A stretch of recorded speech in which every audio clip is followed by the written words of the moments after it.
Hi friends, இன்றைக்கி மீனை வச்சு ஒரு அருமையான டிஷ் பார்த்துடலாமா? நான் இன்றைக்கி அதுக்கு எடுத்துருக்கிறது பில்லை சுறா ஃபிஷ் தாங்க.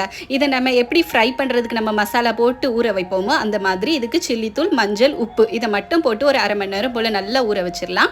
அதுக்கப்புறம் ஒரு நல்ல அகலமான கடாயில் கொஞ்சமாக நல்லெண்ணெய் சேர்த்துட்டு அதுக்கு சீரகமும் கருவேப்பிலையும் போட்டு நல்லா ஒரு வெங்காயத்தை போட்டு வேக வச்சிடலாம். நான் இன்றைக்கி 2 வெங்காயம் எடுத்துருக்கிறேன். நல்லா கிண்டி எடுத்துகிட்டு இதுக்கு தேவையான ஸ்பைசஸ் என்னென்னா மஞ்சள் தூள், சில்லித்தூள், மல்லித்தூள், அதுக்கப்புறம் கொஞ்சமாக இஞ்சி பூண்டு விழுது.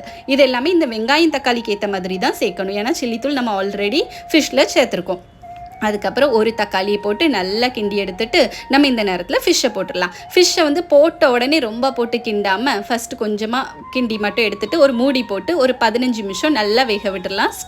ஸ்டவ் சிம்லேயே இருக்கட்டும். அப்பப்போ திறந்து கிண்டி எடுத்தோன்னா போதும். அதுக்கப்புறம் இந்த மாதிரி நல்லா வெந்ததுக்கப்புறம் நல்லா நம்ம கரண்டி வச்சு ஒரு அமுக்கின்னு கொடுத்து நல்லா வேக வச்சு எடுத்துடலாம். அதுக்கப்புறமா நம்ம இது கூட இன்றைக்கி கொஞ்சமாக துருவின தேங்காவும் மல்லி இலையும் சேர்க்க போகிறோங்க. இது ஃபிஷ் லவர்ஸ்க்கு கண்டிப்பாக பிடிக்குங்க. நம்ம ஃபிஷ் ஃப்ரை பண்ணி சாப்பிட்றத விட இது ரொம்பவே டிஃப்ரெண்ட்டாக இருக்கும்.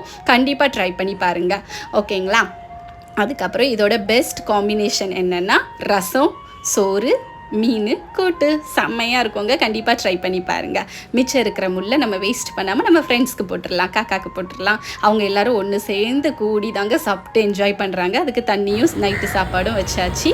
ஓகே வாங்க, கண்டிப்பாக என் சேனலை சப்ஸ்கிரைப் பண்ணுங்கள். வீடியோ பிடிச்சிருந்தா லைக் பண்ணுங்கள். ஏதாச்சும் மிஸ்டேக் இருந்தால் கமெண்ட் பண்ணுங்கள். பாய்.